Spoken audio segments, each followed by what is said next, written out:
All right, thanks for logging on to statechamps.tv. Maybe you're watching this on Facebook or on Twitter. It's another edition of the OT with Markowski. My name is Lauren Plant, host of State Champs. Tom Markowski of the Detroit News here. As always, we are at Livonia Stevenson, where we are checking out Northville Livonia Stevenson baseball. You probably saw the highlights on the show this past Sunday. So, the MHSAA now has agreed to at least consider some changes, and that would be allowing Eric Dampier to play as a young man with Down syndrome from Ishpeming, who wants to play high school sports, continue to play his senior year, but by the rules he would not be allowed to because he turns 19 before the age cutoff of September 1st. They have now sent letters out to all the member schools, and they are voting on this, and we're still waiting on those results. But this has kind of got your wheels turning. So on some other things that you would like to see happen. Well, I think, the MHSA has shown that they can be a little lenient on some matters, and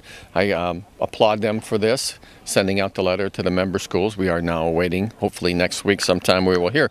But getting back to some of the changes I would like to see, one of our pet peeves over the years has been players, Terry Richardson, for example, from Detroit Cass Tech, competing in all-star games, whether it be the U.S. Army game or Under Armour all-star games, or even basketball players that get the chance to play in McDonald's game. Yeah. Them not being able to participate in spring sports is a rule that needs to be changed. It's antiquated. It's not in the best interest of high school sports.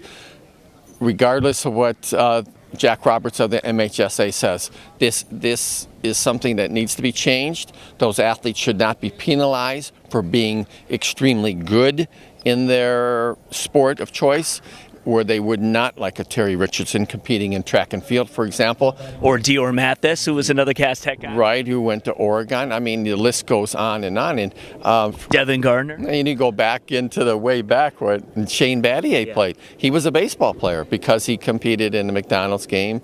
He was not able to play baseball in the spring. So that's a rule change that really needs to be looked at. Whether you have to go to the member schools, get their vote, whatever. Another one I would like to see is boys and girls basketball. They're limited to 20 games. Other states have 24, 26. It's funny when I talk to some coaches, players from from another state, and how many games they play. Give them 22. We're not asking for much here, because one reason is, and a lot of coaches have expressed this, during the holiday tournament time, a lot of coaches are concerned, should I play those 2 games or 3 games, as it were, if they're invited? And then, then when do you schedule? Does that take away from the end of the season when you're trying to gear up for the state tournament? You don't have to play 22, but it would allow teams to say, hey, I got 2 extra games to play. Why don't I play in one of these Christmas or tournaments right around the holidays? Yeah, they're fun. They are fun, and why be penalized? I know, hey, believe me, I talk to coaches, and they have to, if they say they want to do that, then they have to cut out their non-league schedule as the season goes on. It's a simple rule change. It's not really bending anything by any means. So that would be a simple one.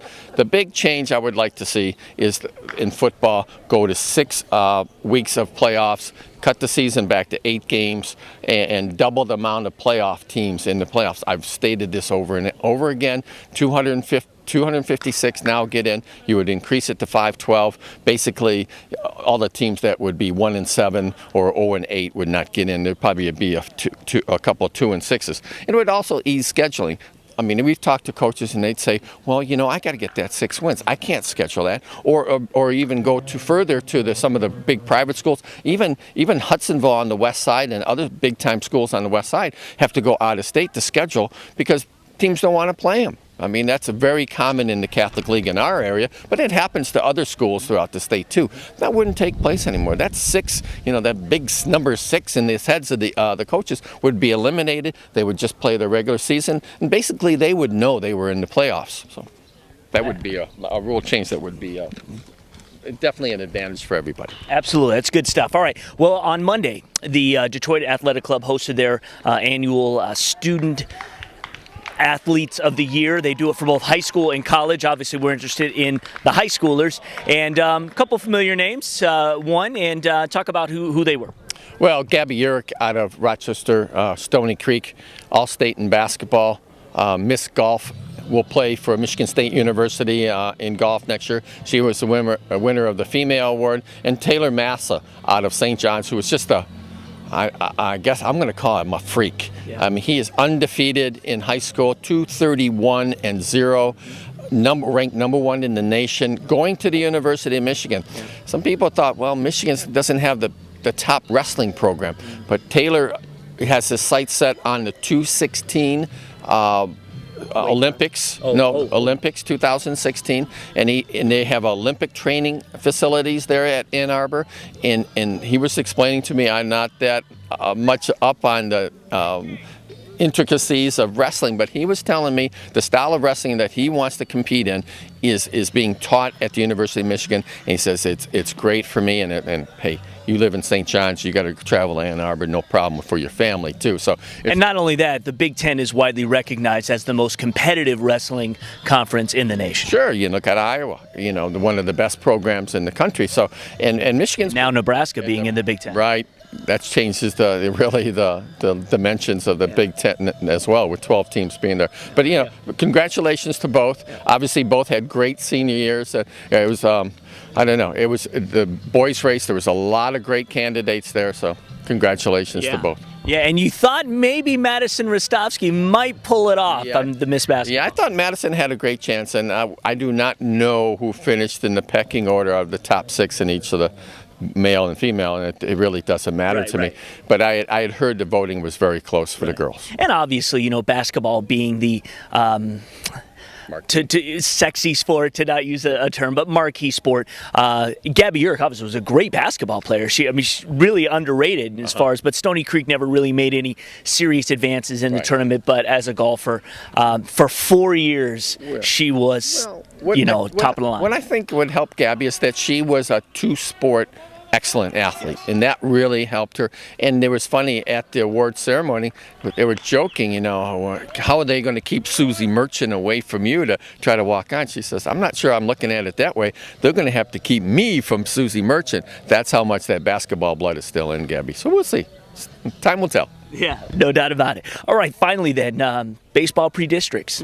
Talk about them. It's always an interesting time. I mean, a lot of luck is involved. We've talked about it in the years past, how difficult it is to win a baseball state championship. I truly believe it is the toughest one, because most of the time you do not get the best team winning the state title. One big reason is you might have the best team, but you run into a hot pitcher. Goodbye. You're one and done. Somebody pitches a 2-hitter, you're gone. And it could happen to Brother Rice. Brother Rice is ranked number 1, according to the Coaches Association. They drew West Bloomfield in a pre-district. Okay, that shouldn't be a tough game. West Bloomfield has a decent number 1, so it could be a tough game. Point being, you're going to have to use 3 pitchers that week. You're going to play a Tuesday pre-district and a semifinal and final and districts on that Saturday. You're going to need 3 good pitchers. Where a team like Sterling Heights Stevenson, for example, drew a bye, does not have to play a pre-district. That district is going to have Utica Ford against Chippewa Valley in a pre-district. Stevenson's catching a break. They're going to have to, rest their pitchers. They only have to use their 2 on Saturday. That could go a long way. You just never know, how many innings you got in your pitcher's arm. So it'll be interesting. It's always interesting to see, who got the draw that suits them best. All right. Well, this man is going to be on vacation next week, so that means in 2 weeks we're going to have plenty to catch up on. If you ever have questions or topics you'd like us to talk about, or just comment on what we've talked about here, you can always send him an email, and it's asktom@statechamps.tv, and I promise that we will talk about it and answer your question right here. We'll see you next week, or 2 weeks.